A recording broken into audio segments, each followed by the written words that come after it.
Linear algebra বইয়ের chapter 3 থেকে দুইটা প্রশ্ন মাস্ট আসেই, মানে প্রত্যেক ইয়ারেই দুইটা প্রশ্ন কমন পড়ে। দুইটা প্রশ্নের জন্য গ বিভাগের হচ্ছে একটা যেখানে 10 মার্কস, আর খ বিভাগের হচ্ছে একটা যেখানে 4 মার্কস।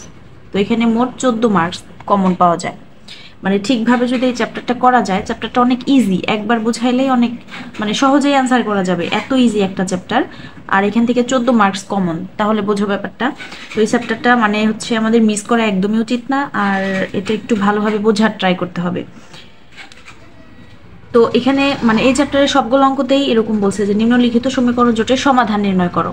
ব্যাস এই প্রশ্ন এরকম লেখার পরেই সমীকরণ জোট দেওয়া থাকবে। এখানে 3টা সমীকরণ আছে, আর এই 3টা সমীকরণ মিলে হচ্ছে একটা সমীকরণ জোট। অনেক সময় 4টা থাকে, 2টা থাকে, এর বেশি থাকে না।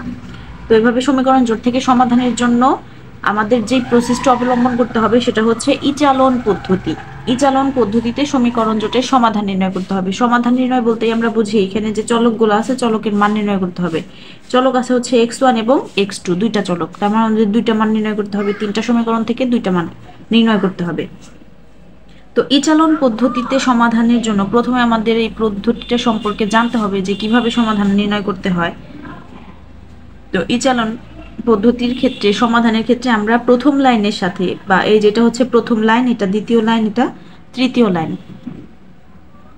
লাইন প্রকাশ করা হয় এল দ্বারা। L1 দ্বারা বোঝায় প্রথম লাইন, L2 দ্বারা বোঝায় দ্বিতীয় লাইন, আর L3 দ্বারা বোঝায় হচ্ছে তৃতীয় লাইন।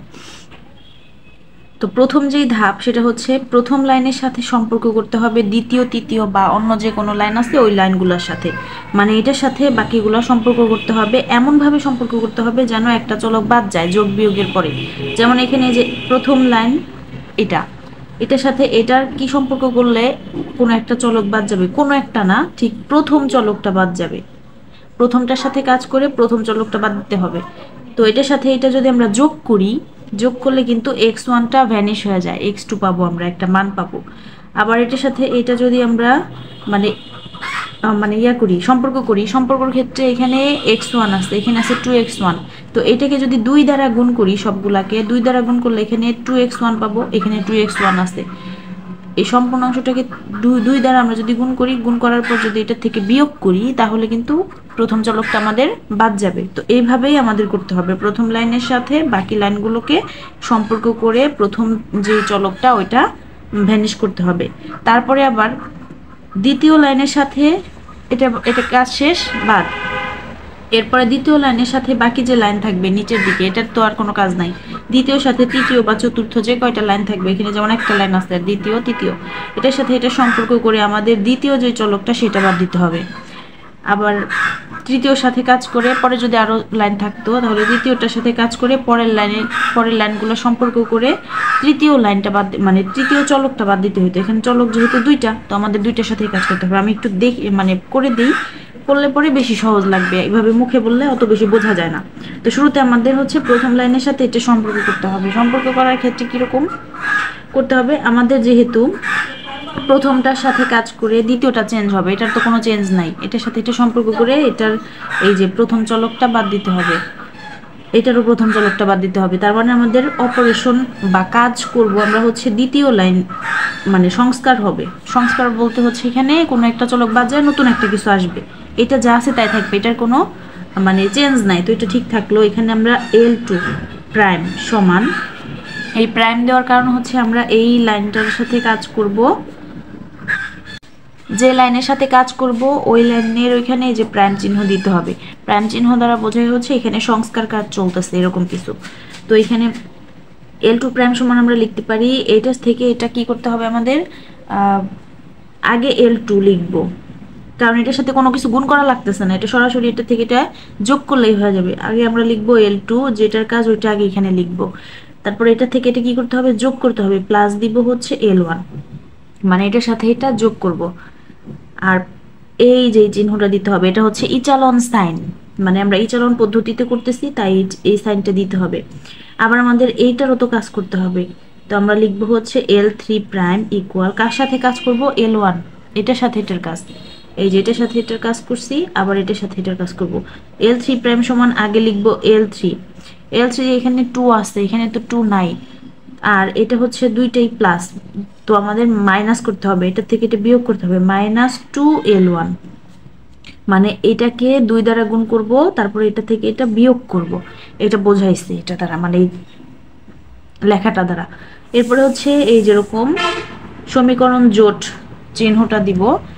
এখন আমরা প্রথম লাইনের সাথে তো কোনো কাজ নাই, বা প্রথম লাইনে তো কোনো কিছু করতেছি না, আমরা সংস্কার করতেছি না বা কোনো কিছু করতেছি না, তো এটা যা আছে এখানে তাই থাকবে। x1 + 2x2 = 1 ছিল, তো 1ই থাকলো।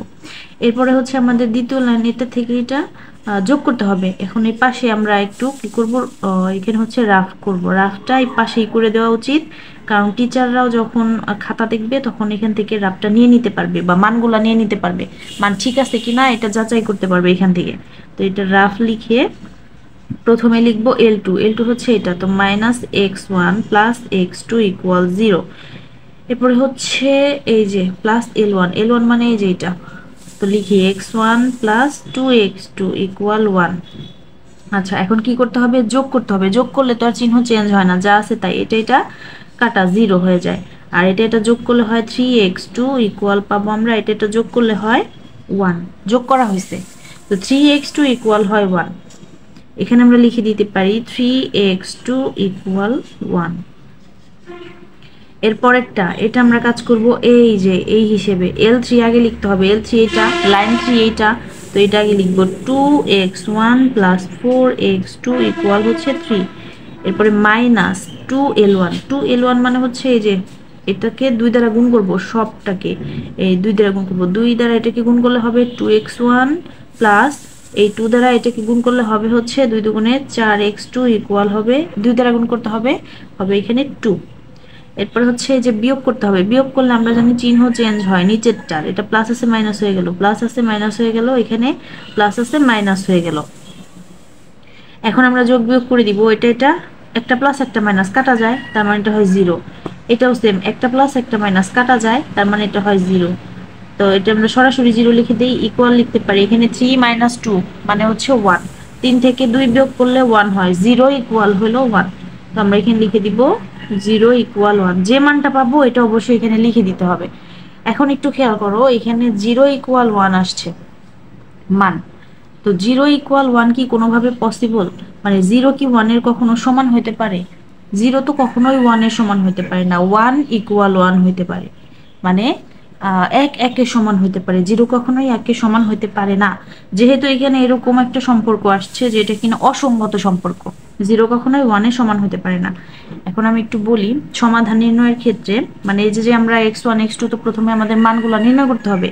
মান নির্ণয়ের পরে যদি এরকম একটা সম্পর্ক আসে যে এখানে কিনা অসঙ্গত সম্পর্ক, এখানে 1 = 1 আসলে কোনো সমস্যা ছিল না, 1 বলতে তো x2 থাকতো, এখানে যেহেতু সবই 0 হয়ে গেছে, তো এটা 0 = 1 হলো।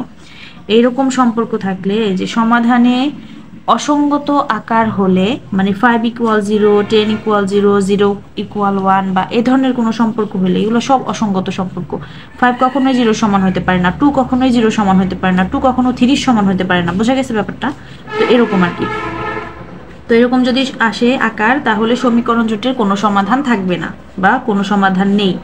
এটা হচ্ছে একটা ধাপ সমীকরণ জোট নির্ণয়ের ক্ষেত্রে, মান নির্ণয়ের ক্ষেত্রে এরকম, মানে এরকম আকার আসলে এটা একটা পদ্ধতি, তখন আমরা লিখতে পারি যে সমীকরণ জোটের কোনো সমাধান নাই। আর পরবর্তীতে আরো 2টা পদ্ধতি আছে, ওইটা আমরা পরে করব, আগে এই পদ্ধতিটা সম্পর্কে বলি, এটা পরে করব, আরো একটা পদ্ধতি আছে ওইটাও পরে করব।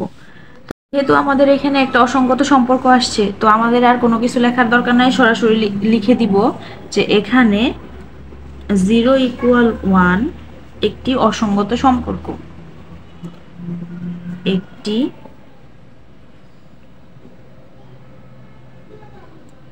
অসঙ্গত সম্পর্ক।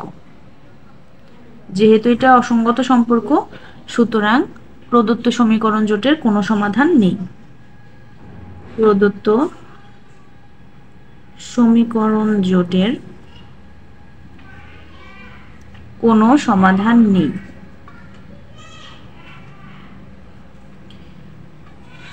তো এটা হচ্ছে সবচাইতে ছোট্ট যে নিয়মটা, মানে সংক্ষিপ্ত নিয়ম, এটা এই নিয়মটা সবচাইতে ছোট, অল্পতেই অ্যান্সার হয়ে যায়।